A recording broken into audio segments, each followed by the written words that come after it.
Hi, good morning everyone. Today we discuss about the endothermic and exothermic reaction. It is the part of class 10th chapter 1st chemical reaction and equation. आज हम लोग endothermic और exothermic reaction के बारे में study करेंगे, जो आपका क्लास 10th के केमिस्ट्री चैप्टर 1st का जो है एक छोटा सा पार्ट है। तो सबसे पहले हम लोग जानते हैं एक्सोथर्मिक रिएक्शन के बारे में कि एक्सोथर्मिक रिएक्शन क्या होती हैं।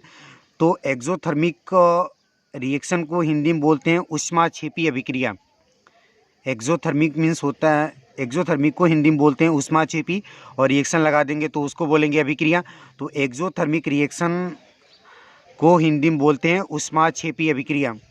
अब आते हैं हम लोग, एक्सोथर्मिक जो है दो वर्ड से मिलके बना है। एक आपका एक्सो प्लस थर्मिक। एक्सो मीन्स होता है आउट, या फिर जो है एक्सटीरियर, आउट, या फिर जो है आपका क्या होगा एक्सटीरियर।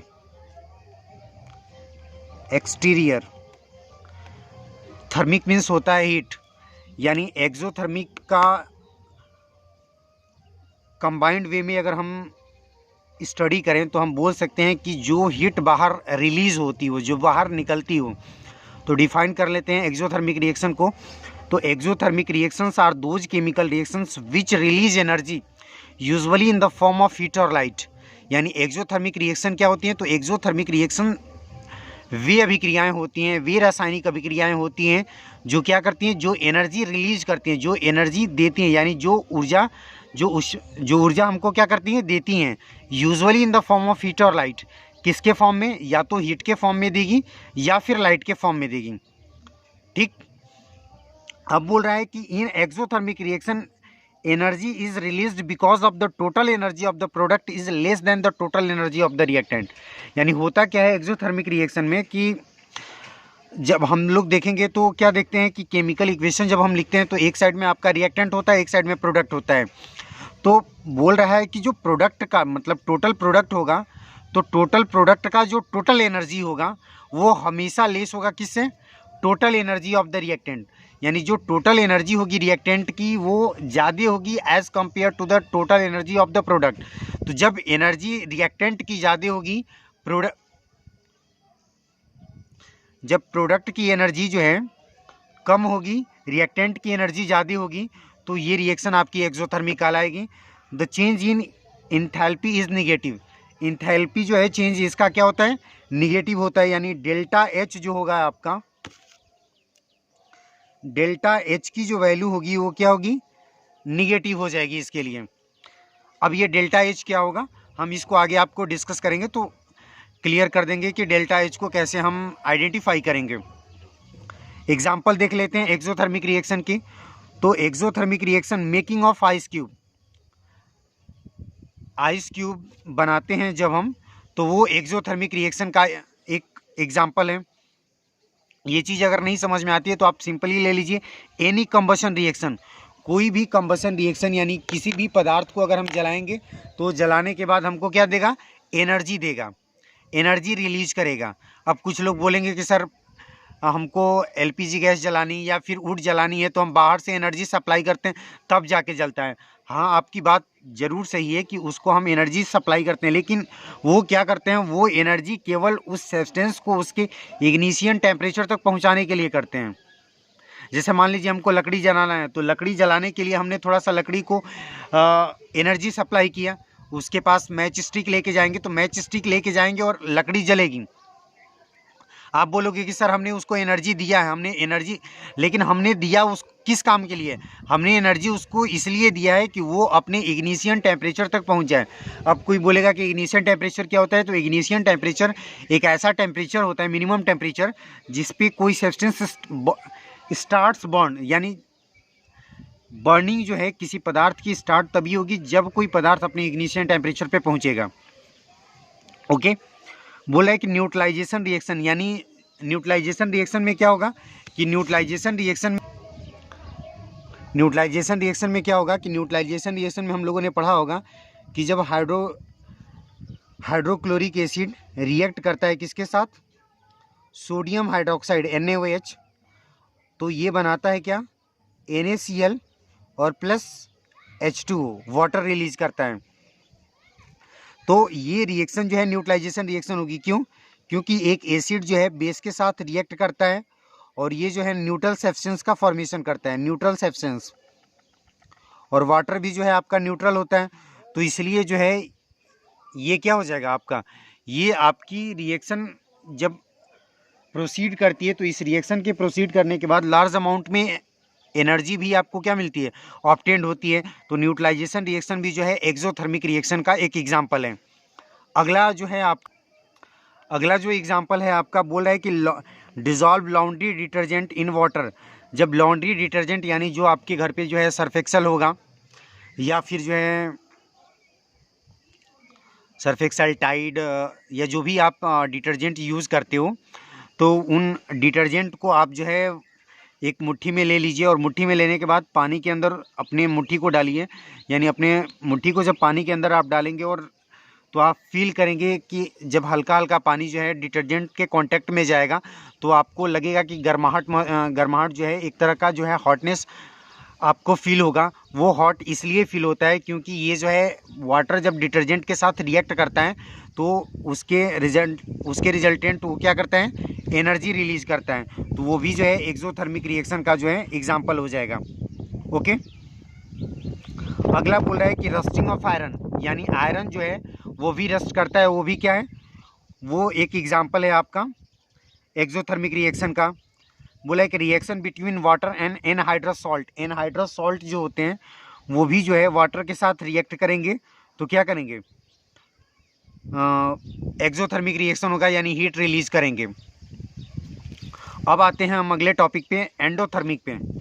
एंडोथर्मिक ये जो है आपका एंडोथर्मिक जो है दो वर्ड से मिलके बना है, endo plus thermic. Endo means हम सिंपली देखिए ध्यान से, हमको कुछ याद नहीं करना है, ई एन इन लिखा है ना, और आई एन से इन होता है। इन मीन्स क्या होता है, अंदर होता है। तो ई एन या आई एन से हम ये रिलेट कर सकते हैं कि इन मतलब अंदर, यानी हम एनर्जी सप्लाई करेंगे किसी केमिकल रिएक्शन में। एनर्जी अगर हम देते हैं तो वो रिएक्शन क्या कहलाएगी, एंडोथर्मिक रिएक्शन कहलाएगी। यानी endothermic reactions are those chemical reaction which absorbs energy from the surrounding. यानी एंडोथर्मिक रिएक्शन कौन सी रिएक्शन होती हैं, वैसी रिएक्शन होती हैं, वे रासायनिक अभिक्रियाएं होती हैं जो एनर्जी एब्जॉर्ब करता है, कहाँ से, सराउंडिंग से। यानी कुछ रिएक्शन ऐसी होती हैं हमारे नेचर में जिनको प्रोसीड होने के लिए हमें बाहर से एनर्जी सप्लाई करनी होती है। यानी जब तक हम एनर्जी उसको सप्लाई नहीं करेंगे तब तक वो रिएक्शन प्रोसीड नहीं करेगी। एग्जांपल देख लेते हैं, जैसे melting of ice. Melting of ice क्या है, मेल्टिंग ऑफ आइस जो है वो एंडोथर्मिक रिएक्शन है। क्यों? क्योंकि आइस को मेल्ट करने के लिए हमको एनर्जी बाहर से सप्लाई करनी है। जब तक हम बाहर से एनर्जी सप्लाई करेंगे तब तक आइस मेल्ट करेगा। अगर आइस को मेल्ट करने के लिए हम एनर्जी बाहर से सप्लाई नहीं करेंगे तो आइस मेल्ट नहीं करेगा। तो ये जो है आपका एंडोथर्मिक रिएक्शन में आ जाएगा। ओके, तो एंडोथर्मिक रिएक्शन में एनर्जी आप क्या करोगे, सप्लाई करोगे, जबकि एक्सोथर्मिक रिएक्शन में क्या होगा, हमको एनर्जी ऑब्टेन्ड होगी। अब इसके एग्जांपल और सारे देख लेते हैं एंडोथर्मिक के। अब देखिए लिखा क्या है कि endothermic reactions are reactions that require external energy. यानी एंडोथर्मिक रिएक्शन वे अभिक्रियाएं होती हैं जिनको ज़रूरत होती है, रिक्वायर होती है एक्सटर्नल एनर्जी, बाह्य ऊर्जा की आवश्यकता होती है, usually in the form of heat. और किसके फॉर्म में, मेनली हीट के फॉर्म में जो है इसको एनर्जी की रिक्वायरमेंट होती है for the reaction to proceed, reaction को प्रोसीड होने के लिए। अब यहाँ पे देखते हैं क्या लिखा है कि endothermic reaction draw the heat from their surrounding. Endothermic क्या करता है, हीट को ड्रॉ करता है, कहाँ से, सराउंडिंग से। यानी सराउंडिंग से हीट को वो ड्रॉ करता है, यानी अपनी तरफ खींचता है। They tends to cause their environment to cool down. और यही कारण है कि ये इन्वायरमेंट को जो है क्या करता है, ठंडा रखने में मदद करता है। यानी इन्वायरमेंट को ठंडा करने के लिए एंडोथर्मिक रिएक्शंस रिस्पॉन्सिबल होती हैं। अगला लिखा है कि in an endothermic reaction the products are higher in energy than the reactions. यानी यहाँ पे एक्सोथर्मिक रिएक्शन में क्या था कि प्रोडक्ट की एनर्जी जो है लेस थी रिएक्टेंट से, लेकिन एंडोथर्मिक रिएक्शन में क्या होगा कि प्रोडक्ट की एनर्जी ज़्यादा होगी, किससे, रिएक्टेंट से। और जो इंथैल्पी चेंज होगा, डेल्टा एच की जो वैल्यू होगी इसकी क्या होगी, पॉजिटिव होगी। अब इसका एग्जाम्पल देख लीजिए एक बार। तो एग्जाम्पल में जो है आप मेल्टिंग ऑफ आइस क्यूब, जो अभी मैंने बताया, आइस क्यूब को मेल्ट करने के लिए हमको बाहर से एनर्जी सप्लाई करनी होगी। इवेपोरेशन ऑफ वाटर, वाटर को इवेपोरेट करने के लिए भी बाहर से एनर्जी की सप्लाई होगी। एनहाइड्रस सॉल्ट अगर बनाना है तो भी आपको बाहर से एनर्जी सप्लाई करनी होगी। नेक्स्ट बोला है कि formation of cation from an atom in the gases phase, cations का फॉर्मेशन करना होगा गैसेस, कैटायन का अगर हमें फॉर्मेशन करना होगा एटम से उनके गैसेस स्टेट से, तो वो भी जो है आपका एक्सोथर्मिक रिएक्शन में आ जाएगी। अब ये ध्यान से देखिए, डेल्टा एच की वैल्यू अगर पॉजिटिव है तो रिएक्शन एंडोथर्मिक होगी, अगर डेल्टा एच की वैल्यू निगेटिव है तो रिएक्शन क्या होगी, एक्सोथर्मिक होगी। इतना क्लियर। अब बोल रहा है कि जैसे ये आपको रिएक्शन लिख के देगा, CaOH whole twice goes to the CaO plus H2O, delta H equal to the plus 66 kilo joule per mole. जब ऐसे आपको ये लिख के देगा तो ये क्या बोल रहा है कि ये जो है आपका कैल्शियम हाइड्रोक्साइड, इसमें ये डेल्टा एच जो है आपका, देखिए क्या लिखा है, पॉजिटिव लिखा है। जब डेल्टा एच पॉजिटिव होगा तो रिएक्शन कौन सी होगी, एंडोथर्मिक होगी। कौन सी होगी, एंडोथर्मिक रिएक्शन होगी, यानी हमको हीट सप्लाई करना होगा। तो ये चीज़ हमको देखना होगा, जहाँ डेल्टा एच निगेटिव होगा रिएक्शन एक्सोथर्मिक हो जाएगी, डेल्टा एच पॉजिटिव होगा रिएक्शन एंडोथर्मिक हो जाएगी। It is clear. अब आते हैं अगले टॉपिक पे हम लोग।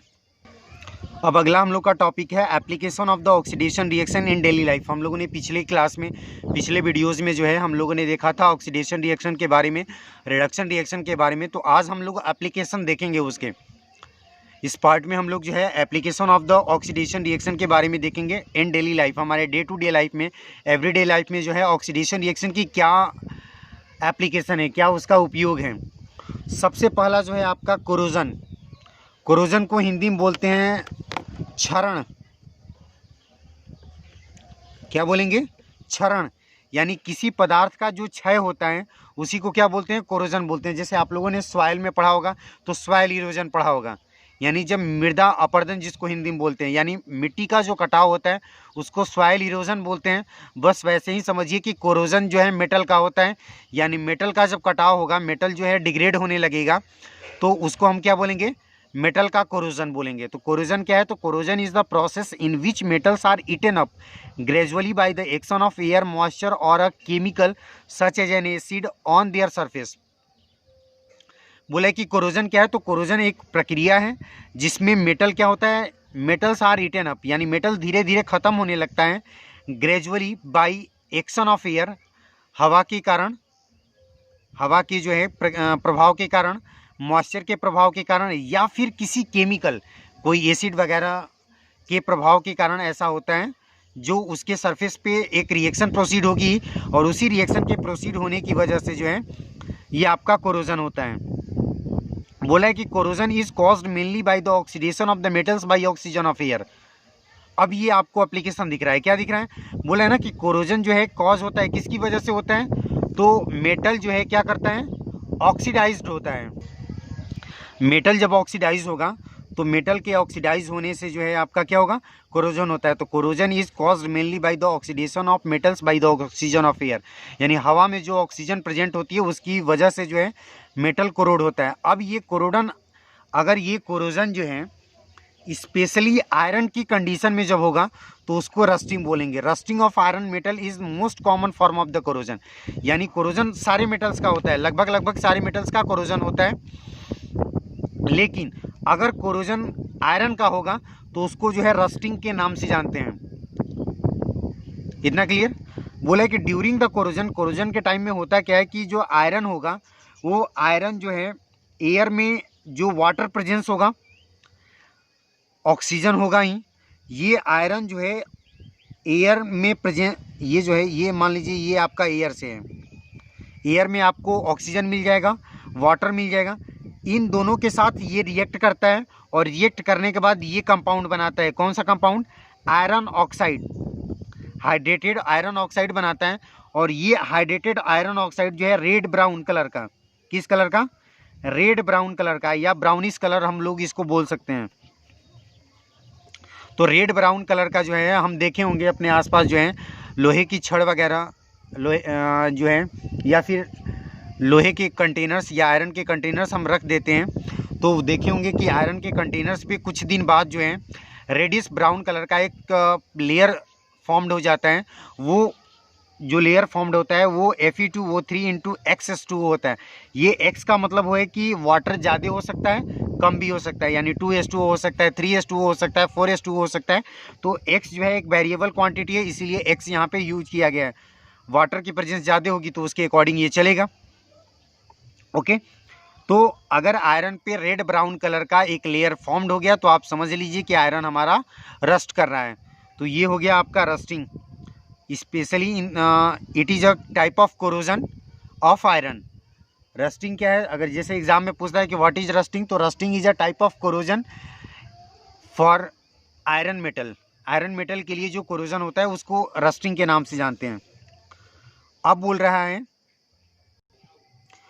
Corrosion weakens the iron and steel object. Corrosion क्या करता है, वो वीक करता है, मतलब उसको कमज़ोर बनाता है। किसको, स्टील के ऑब्जेक्ट को या फिर आयरन के ऑब्जेक्ट को। आयरन के ऑब्जेक्ट होंगे, स्टील के ऑब्जेक्ट होंगे, तो उनको ये कमज़ोर बनाता है। And structure such as the railings, car bodies, bridges and ships etcetera cut short their life. और उनकी जो लाइफ होगी, जैसे मान लीजिए हमने आयरन रॉड यूज़ करके हमने कोई बिल्डिंग बना रखी है, आयरन मटेरियल्स यूज़ करके हमने कार बॉडीज़ बना रखी हैं, तो जब उसमें जब वो कोरोड होने लगेगा, जब कोरोजन प्रोसेस उसमें आकर करेगा तो क्या होगा, वो धीरे धीरे ख़त्म होने लगेगा।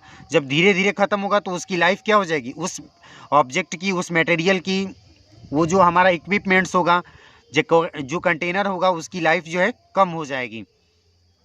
ओके, अब एक बार फिर से हम लोग डिफाइन कर लेते हैं कि कोरोजन को हम कैसे जानते हैं।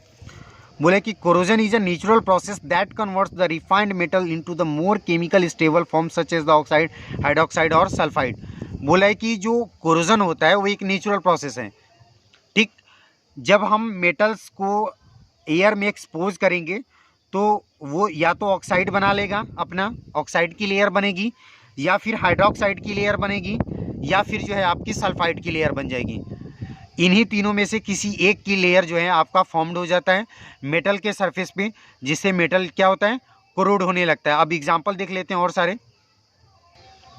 अब बोले कि when corrosion takes place on silver, जब जैसे हमारे घरों में जो है हमने देखा होगा चांदी के बर्तन होते हैं, चांदी के जो है ऑर्नामेंट्स वगैरह होते हैं, तो जो ज्वेलरी होती है, तो आपने देखा होगा या घर पे आप कभी पूछिएगा अपने मॉम डैड से, तो लोग बताएंगे कि जो है सिल्वर मेटल जो होता है वो धीरे धीरे क्या होता है, वो ब्लैक कलर में कन्वर्ट होने लगता है। यानी उसकी जो फर्स्ट जो शाइनी अपीयरेंस है वो धीरे धीरे लूज़ होने लगेगी। जो शाइनी अपीयरेंस लूज़ होती है वो ब्लैक में कन्वर्ट होने लगता है। तो होता क्या है कि एयर में जो है हाइड्रोजन सल्फाइड गैस प्रेजेंट होती है, और इसी हाइड्रोजन सल्फाइड गैस से ये जो है सिल्वर रिएक्ट करता है, और रिएक्ट करने के बाद सिल्वर सल्फाइड का फॉर्मेशन करता है। किसका फॉर्मेशन करता है, सिल्वर सल्फाइड का फॉर्मेशन करता है। और ये लेयर जो है सिल्वर के ज्वेलरी पे या सिल्वर के जो वेसल्स होते हैं, जो बर्तन होंगे, उस पर फॉर्म्ड हो जाता है, और ये ब्लैक कलर का होता है। तो चांदी का काला पड़ जाना ये क्या कहलाता है, कोरोजन में ही काउंट होगा। ओके, अब आगे चलिएगा तो नेक्स्ट जो आपका चैप्टर है मेटल नॉन मेटल, तो उसमें इसको और अच्छे से पढ़ाया जाएगा कि जो है कैसे हम इसको, जैसे चांदी के बर्तन को जो है हम कैसे साफ़ करते हैं, कौन से केमिकल यूज़ करते हैं। वैसे यहीं पे जान लीजिए एक्वा रेजिया एक मटेरियल आता है जिसका यूज़ करके हम इसको जो है क्या करते हैं, साफ़ कर लेते हैं। बोला है कि अगर कॉपर मेटल है, कॉपर मेटल पे अगर उसको एक्सपोज कर देंगे एयर में, तो एयर में जो आपका वाटर होगा ही वाटर वेपर के फॉर्म में, कार्बन डाइऑक्साइड गैस आपको पता है ऑलरेडी है, ये क्या करता है कि ये कॉपर मेटल जो है इन से रिएक्ट करेगा, और रिएक्ट करने के बाद जो है क्यूप्रिक कार्बोनेट यानी कॉपर कार्बोनेट का फॉर्मेशन करता है, जो ग्रीनिश कलर का होता है। यानी कॉपर का अगर हम वेसल रखे हैं और कॉपर के वेसल पे अगर ग्रीन कलर का जो है लेयर फॉर्म्ड हो रहा है, तो आप ये समझ लीजिए कि कॉपर का जो है कोरोजन स्टार्ट हो गया है। और जो ग्रीन लेयर बन रही है, जो ग्रीनिश कलर का जो लेयर फॉर्म्ड हो रहा है, वो क्यूप्रिक कार्बोनेट की वजह से फॉर्म्ड हो रहा है। ओके, तो ये है मेटल। और भी बहुत सारे मेटल हैं, तो मेटल का कोरोजन होता रहता है। ठीक, अब हम लोग देख लेते हैं प्रिवेंशन ऑफ कोरोजन, कैसे हम कोरोजन को बचाएंगे, क्योंकि ये हमारे लिए अच्छा तो है नहीं। हम चांदी की ज्वेलरी खरीद के लाएं और कुछ दिन बाद वो ब्लैक कलर में कन्वर्ट हो जाए, यानी उसका शाइनी अपीयरेंस खत्म हो जाए। हमारे खरीद के लाने में हम क्यों लाते हैं, हम इसीलिए लाते हैं ना कि थोड़ा सा पहनेंगे तो अच्छा लगेगा, शाइनी अपीयरेंस होगा, लोग हमारी तरफ अट्रैक्टिव होंगे।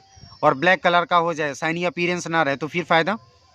तो उसको प्रिवेंट करने के लिए हम कौन कौन से तरीके यूज़ करेंगे उसको देख लेते हैं। Prevention of corrosion, prevention of corrosion में जो है आपका choosing the right type of metal can help control corrosion and reduce the requirement for the additional prevention major.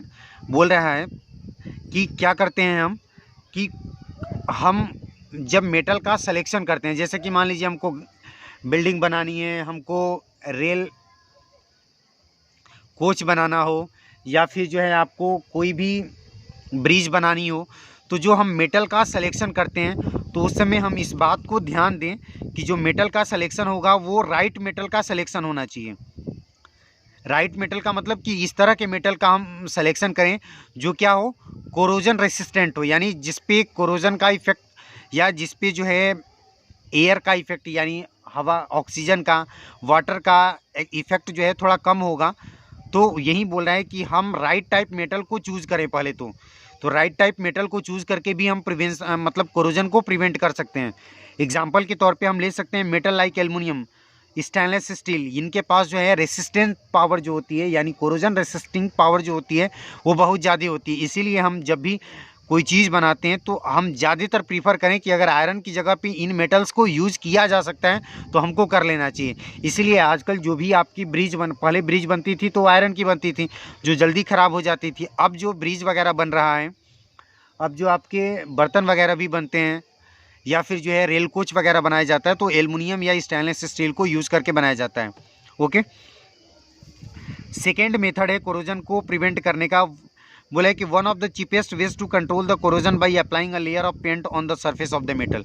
हम लोगों ने देखा होगा कि जब आयरन के हमारे पास इक्विपमेंट्स होते हैं, हमारे पास आयरन के जो है ऑब्जेक्ट होते हैं, मटेरियल्स होते हैं, तो उन ऑब्जेक्ट मटेरियल्स पे हम क्या करते हैं, पेंट करते हैं।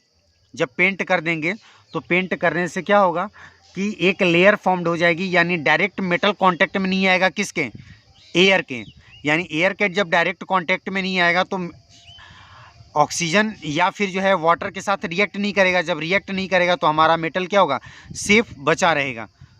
तो सेफ रहने के लिए जो है हम क्या करेंगे, उस पर एक लेयर चढ़ा देते हैं, या तो पेंट की चढ़ा देंगे, कभी कभी क्या करते हैं कि हम गैल्वेनाइजेशन कर देते हैं, इलेक्ट्रोप्लेटिंग के मेथड से भी जो है हम क्या कर देते हैं, उस पर एक लेयर चढ़ा देते हैं किसी दूसरे मेटल की। तो दूसरे मेटल की लेयर भी हम उस पर क्या कर सकते हैं, चढ़ा सकते हैं by the process of electroplating. किससे, इलेक्ट्रोप्लेटिंग, या फिर जो है आपका गैल्वेनाइजेशन। गैल्वेनाइजेशन, तो गैल्वेनाइजेशन जो है आयरन और जिंक के साथ यूज़ करते हैं। यानी क्या होगा कि जब आयरन का ऑब्जेक्ट होगा और आयरन के ऑब्जेक्ट पे जो है जिंक की, अगर हम जिंक की पतली लेयर अगर चढ़ाते हैं तो उसको गैल्वेनाइजेशन बोलते हैं। इलेक्ट्रोप्लेटिंग जो है कॉमनली दूसरे मेटल्स के लिए यूज़ होता है, जैसे कि मान लीजिए आयरन है, आयरन पे कॉपर चढ़ा देंगे, आयरन पे एल्युमिनियम की एक लेयर फॉर्म्ड कर देंगे, तो वो जो है आपका इलेक्ट्रोप्लेटिंग में चला जाएगा। ओके, अब अगला जो है एग्जांपल हमारा है, the control over the constituents of the environment to which the metal is exposed can also help in the prevention of corrosion. यानी जो मेटल को अगर हमें कोरोड होने से बताना होगा, जैसे कि क्या करते हैं कि कभी कभी हम लोग कंटेनर जो है, बॉयलर जो होता है पानी रखने वाला, या कोई पानी रखने वाला जो बर्तन होता है, तो उस बर्तन को जो है हमें पहले क्या कर लेना चाहिए, सॉफ्टेन कर लेना चाहिए। बोल रहे हैं ना कि an example of this would be treating the water with the softeners, यानी सॉफ्टेनर से जो है उसको सॉफ्ट कर लेना चाहिए before putting in a boiler to prevent corrosion से प्रिवेंट करने के लिए। ओके, और भी बहुत सारे मेथड हैं जिसको हम लोग अपने डे टू डे लाइफ में जानते भी हैं कि मेटल्स को क्या है, आयरन मेटल को जैसे हम कैसे कोरोड होने से बचा सकते हैं। ओके, आपका चौथा, आप ये भी बोल सकते हो कि जो है उसको हम एक्सपोज ना करें, यानी उसको इन्वायरमेंट में, हम इन्वायरमेंट के कांटेक्ट में ना ले जाएं। तो ये भी आपका एक तरीका है। अगला और लास्ट टॉपिक है हमारा रेनिसिडिटी। रेनिसिडिटी जो है इस चैप्टर का, चैप्टर फर्स्ट क्लास 10th का जो है केमिस्ट्री का, ये लास्ट चैप्टर है केमिकल रिएक्शन एंड इक्वेशन का। रेनिसिडिटी मीन्स होता है जैसे कोई पदार्थ जो है, जैसे खाना वाना आप देखे होंगे कि खाना जो है, फूड मटेरियल्स जो हैं वो ख़राब हो जाते हैं, उसी को रेनिसिडिटी बोलते हैं। ओके, रेनिसिडिटी को डिफाइन कर लेते हैं। बोल रहा है कि when the fats and oil present in the food materials get oxidised by the oxygen of air, their oxidation product have unpleasant smell and taste. बोला है कि जैसे मान लीजिए खाना है, तो खाना जब हम घर पे बनाया जाता है, जैसे सब्जी बना दिया गया, दाल बना दिया गया, उसको जो है हम कुछ देर तक, लॉन्ग टाइम तक अगर हम छोड़ देते हैं, तो लॉन्ग टाइम तक छोड़ने के बाद क्या होता है, वो ख़राब हो जाता है, और ख़राब होने के बाद उसमें से अनप्लीजेंट स्मेल आती हैं, यानी जो हमारे लिए अच्छी नहीं हो, मतलब हमें जो अच्छी नहीं लगती, आनंददायक, जो हमारे लिए आनंददायक नहीं होती हैं, उस तरह की स्मेल आती है। टेस्ट उसका ख़राब होता है। हम उसको टेस्ट जब खाने जाते हैं तो थोड़ा टेस्ट भी अलग लगता है, तो टेस्ट भी ख़राब होता है। तो फूड मटेरियल जो होता है, वो फूड मटेरियल जो जिसमें फ़ैट प्रेजेंट होगा, ऑयल प्रेजेंट होगा, फैट मीन्स होता है घी वगैरह, ऑयल प्रेजेंट होगा, तेल वगैरह होगा, तो उन फूड मटेरियल्स को जब हम एयर में एक्सपोज करते हैं तो वो क्या होता है कि ऑक्सीजन एयर से एब्जॉर्ब करेगा और वो ऑक्सीडाइज होगा, और ऑक्सीडाइज होने के बाद जो है अनप्लीजेंट स्मेल देगा और टेस्ट भी उसका जो है चेंज हो जाएगा। बोला है कि the condition produce by the aerial oxidation of the fats oil in the food marked by the unpleasant smell, यानी जो अनप्लीजेंट स्मेल आता है या टेस्ट आता है, वो किसकी वजह से आता है, वो ऑक्सीडेशन की वजह से होता है, एरियल ऑक्सीडेशन होता है, यानी एयर का एयर में प्रेजेंट ऑक्सीजन गैस की वजह से फैट और ऑयल जो है ऑक्सीडाइज हो जाता है, और उसकी वजह से जो है अनप्लीजेंट स्मेल आती है या फिर टेस्ट आती है। बोला है कि rancidity spoils the food material prepared in the fats and oil. बोला है कि रेनिसिडिटी क्या करता है, स्पॉइल यानी ख़राब कर देता है फूड मटेरियल को, भोज्य पदार्थ को, जो बनाए जाते हैं किसमें, फैट और ऑयल में, which have been kept for the considerable time and make them unfit for eating. बोला है कि which have been kept for a considerable time, यानी उसको थोड़ा सा लॉन्ग टाइम तक, जैसे मान लीजिए हमने सुबह में सब्जी बना लिया, दाल बना लिया, और उसको हमने सोचा कि चलो हम लोग 2 बजे 3 बजे शाम को खाते हैं, और जो है टेम्परेचर बहुत राइज हो गया, या फिर जो है सोचते हैं कि नहीं शाम को खा लेंगे, इसी को अगले दिन खा लेंगे, तो उसमें क्या होता है कि उसको एज इट इज़ अगर वैसे ही हम रख देंगे तो वो क्या होता है, स्पॉयल हो जाएगा, ख़राब हो जाएगा, क्योंकि ऑक्सीडाइज होगा, और ऑक्सीडाइज होने के बाद वो क्या हो जाएगा, make them unfit for eating, हमारे लिए, हमारे खाने के लिए वो क्या हो जाएगा, अनफिट हो जाता है, अच्छा नहीं रहता है। ठीक, अब ये हो गया रेनिसिडिटी। तो रेनिसिडिटी मेनली हम क्या इसमें देखें, हमने रेनिसिडिटी में मेनली यही देखा कि जो फूड मटेरियल होता है जिसमें ऑयल या फैट प्रेजेंट होता है, वो क्या होता है, ऑक्सीडाइज कर जाता है, उसके ऑक्सीडाइज करने की वजह से जो है उसमें अनप्लीजेंट स्मेल आती है, टेस्ट चेंज हो जाता है, और हमारे ईटिंग के लिए वो अनफिट हो जाता है। ओके, अब इस रेनिसिडिटी को हम कैसे प्रिवेंट करेंगे, कैसे रोकेंगे, तो मेथड ऑफ प्रिवेंशन ऑफ रेनिसिडिटी देख लेते हैं एक बार। अब बोल रहा है कि the development of rancidity of the food can be prevented by retarded. बोला है कि जो रेनिसिडिटी का डेवलपमेंट है उसको हम रिटार्ड कर सकते हैं, या प्रिवेंट कर सकते हैं, या फिर स्लो डाउन कर सकते हैं। किसके द्वारा, बहुत सारे तरीके हमको बताए जाएंगे जिसके द्वारा हम क्या कर दे सकते हैं, जो रेनिसिडिटी है उसको हम प्रिवेंट कर सकते हैं, या फिर स्लोज डाउन कर देंगे, या फिर रिटार्ड कर देंगे, यानी उसको कम कर देंगे, जो रेट होगा उसका रिटार्ड हो जाएगा। बोल रहा है first, rancidity can be prevented by adding antioxidant to food containing fats and oil. बोला है कि जो फूड मटेरियल जो हैं फैट और ऑयल कंटेंट करते हैं, यानी जिनमें फैट और ऑयल प्रेजेंट होता है, उन फूड मटेरियल को हम क्या करेंगे, एंटीऑक्सीडेंट जब हम उसमें ऐड कर देंगे, तो एंटीऑक्सीडेंट को ऐड करने की वजह से जो है, एंटीऑक्सीडेंट के ऐड करने की वजह से जो हमारा फूड मटेरियल होगा वो सेफ हो जाएगा फॉर अ कंसिडरेबल टाइम, एक छोटे से टाइम पीरियड के लिए, या फिर लॉन्ग टाइम के लिए वो क्या होगा, लॉन्ग टाइम। इसीलिए जो है जब भी फूड मटेरियल आता है तो फूड मटेरियल पे क्या होता है कि एक्सपायरी डेट लिखी होती है। जैसे हम लोग देखा होगा जो है सॉस की बॉटल आती है, या फिर मैगी आता है, मैगी पैकेट आता है जो, या फिर मैं चिप्स आते हैं हल्दीराम वाले। तो इन सारे फूड मटेरियल्स पे जो है उस पर क्या होता है, एक्सपायरी डेट लिखी होती है। क्यों एक्सपायरी डेट लिखी होती है? क्योंकि वो फूड मटेरियल ख़राब हो जाएगा, स्पॉयल हो जाएगा। तो उसको प्रिवेंट करने के लिए, उसको लॉन्ग टाइम तक चलाने के लिए उसमें एंटीऑक्सीडेंट मटेरियल यूज़ करते हैं, एडअप कर देंगे। अब हमारे साथ प्रॉब्लम ये आ रही है कि एंटीऑक्सीडेंट बोलते किसको हैं? तो एंटीऑक्सीडेंट क्या होता है कि एंटीऑक्सीडेंट इज अ सब्सटेंस और अ केमिकल। एंटीऑक्सीडेंट क्या होता है कि एक पदार्थ होता है, एक केमिकल होता है जो प्रिवेंट करता है ऑक्सीडेशन को। क्या करेगा? ऑक्सीडेशन को प्रिवेंट करेगा। यानी जो फूड मटेरियल एयर से ऑक्सीजन गैस को एब्जॉर्ब करके या फिर उसके साथ रिएक्ट करके जो है फूड स्पॉयल हो रहा था, उसको प्रिवेंट करने के लिए उसमें एंटीऑक्सीडेंट, नाम से ही क्लियर है, एंटी मतलब क्या होता है? उसके अगेंस्ट में। ऑक्सीडेंट, ऑक्सीडेंट मतलब कि ऑक्सीडेशन प्रोसेस को प्रिवेंट करने वाला, यानी ऑक्सीडेशन प्रोसेस को प्रिवेंट करने वाला जो सब्सटेंस होगा उसको एंटीऑक्सीडेंट बोलेंगे। अब जो है दो कॉमनली एंटीऑक्सीडेंट हमारे डे टू डे लाइफ में या एवरीडे लाइफ में यूज़ किए जाते हैं। पहला है BHA और दूसरा है BST। BHA का फुल फॉर्म होता है ब्यूटिलेटेड हाइड्रोक्सी एनिसॉल और BST का फुल फॉर्म होता है ब्यूटिलेटेड हाइड्रोक्सी टॉल्विन। फिर से देखिए, एग्ज़ाम में जो है ये पूछा जाता है कि name the two antioxidant material. तो टू एंटीऑक्सीडेंट मटेरियल में एक आपका BHA होगा, दूसरा BST होगा। BHA को बोलते हैं ब्यूटिलेटेड हाइड्रोक्सी एनिसॉल और BST को बोलते हैं ब्यूटिलेटेड हाइड्रोक्सी टॉल्विन। ओके, तो एंटीऑक्सीडेंट यूज़ करके भी रेंसिडिटी को प्रिवेंट किया जा सकता है। अगला मेथड क्या है? तो rancidity can be prevent by packaging fat and oils containing foods in the nitrogen gas.